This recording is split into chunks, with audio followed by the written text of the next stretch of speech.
Baik, Bismillahirrahmanirrahim. Assalamualaikum warahmatullahi wabarakatuh. Yang pertama-tama tentu saja kami pimpinan MPR memberikan apresiasi yang luar biasa kepada Mas AHY selaku Ketua Umum muda partai politik yang masuk di Senayan. Tentu kami sebagai anak bangsa memiliki harapan besar untuk kepemimpinan Mas AHY ke depan dalam membawa bangsa ini ke arah yang lebih baik lagi. Hari ini adalah perjalanan silaturahmi kebangsaan untuk yang kesekian kalinya. Perjalanan panjang, kita mulai dari Presiden Republik Indonesia pada masanya, Wakil Presiden pada masanya, Ketua MPR pada masanya, kemudian hampir semua pimpinan politik sudah kami datangi, tinggal nanti Partai Golkar dan P3. Harapan kami semua apa yang kita bicarakan akan kami dokumenkan dalam bentuk dokumen kearifan untuk kita persembahkan kepada pimpinan MPR mendatang maupun pemerintahan yang akan datang. Setelah ini, setelah nanti dengan Pak Erlangga, Partai Golkar, dengan P3, kita akan bertemu dengan Ibu Megawati, dan nanti terakhir baru dengan Pak Prabowo sebagai Presiden terpilih yang akan datang. Jadi sekali lagi, tadi kami sempat berbincang hangat banyak hal. Sempat juga kita singgung kenapa hari ini makin kesini kok orang-orang, anak-anak muda, orang-orang yang memiliki kapasitas, integritas, kapabilitas, ya, dan popularitas kok nggak lolos baik di Senayan maupun di semua tingkatan. Nah ternyata ada yang lupa, isi tas yang kurang. Nah ini juga perbincangan tadi mengapa kita perlu mengevaluasi perjalanan ketatanegaraan kita, perjalanan sistem politik kita, demokrasi kita, apakah demokrasi yang hari ini kita jalankan lebih banyak manfaatnya atau lebih banyak mudaratnya bagi masa depan bangsa kita ke depan. Tadi Mas saya sudah menyampaikan banyak hal, dan itu nanti akan kami bukukan dalam dokumen kearifan yang kita serahkan nanti kepada Presiden yang akan datang. Pertama, kita evaluasi apakah perlu kita evaluasi lagi pemilu serentak, pilpres dan pileg, karena ini sangat menghasilkan kualitas yang tidak sebagaimana kita harapkan. Kemarin orang pada fokus di pilpres, tinggal lupa bahwa pileg juga harus kita pilih orang-orang yang memiliki kualitas yang bagus. Lebih dari itu, undang-undang kita juga menyatakan bahwa pilpres merupakan usulan kumpulan dari partai politik dari hasil pemilu sebelumnya. Nah itu artinya tadi Pak Hei menjelaskan kalau kita pakai yang 5 tahun lalu, tentu saja ukurannya sudah berbeda. Dulu orang pakai cutbay, sekarang kita paksa suruh pakai celana cutbay, tentu tidak cocok lagi. Sehingga perlu dipikirkan pemisahan pileg dan pilpres agar pilpres nanti itu berdasarkan pileg yang sebelumnya. Saya kira antara itu, selain itu juga biaya partai politik juga harus dipikirkan kembali, tidak hanya Rp1.000 per suara.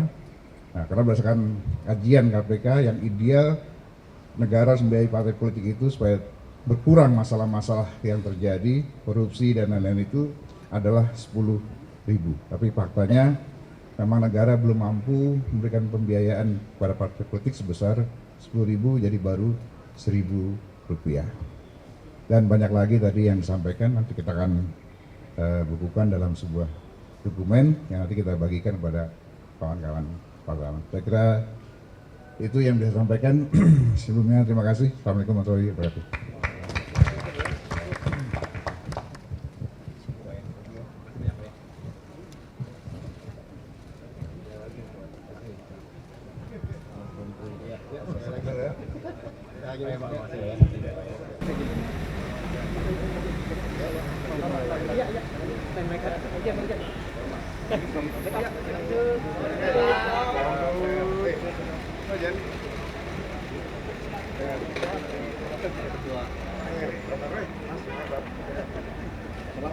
Hei, waduh, pendekar-pendekar.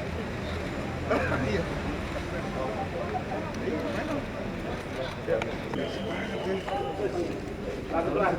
kasih.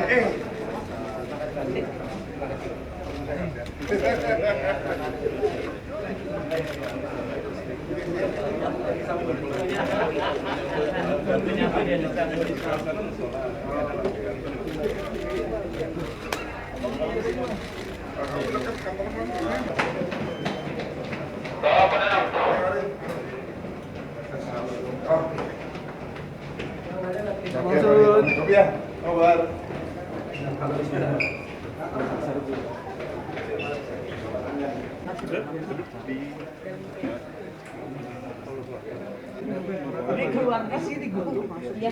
Ini TV Kompas. Nih, yang boleh di depan sini. Di ujung depan. Yang udah nggak muat nanti dulu aja ya. Oh gitu.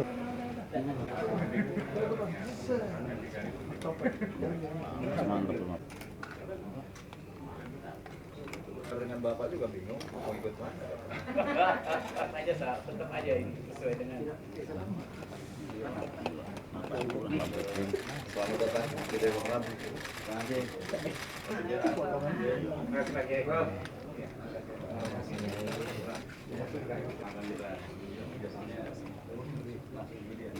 Kalau di sini Ustaz Benny.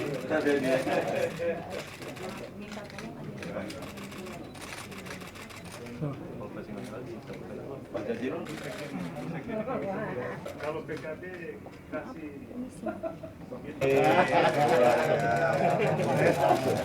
Apa namanya? Sulawesi, Kalimantan. Thank you. Jangan terlalu Ini depannya mau juga.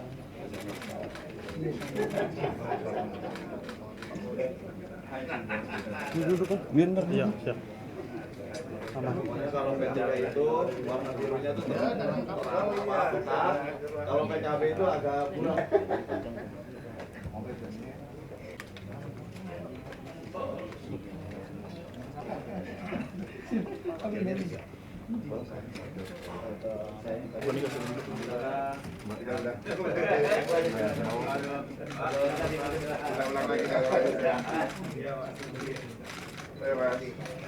Ulang lagi lagi deh. Halo KPPI.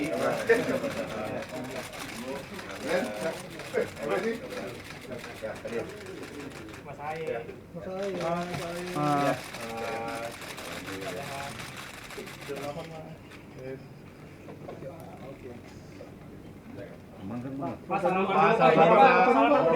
Pak, Ketutup Pak. Izin Pak. Komando.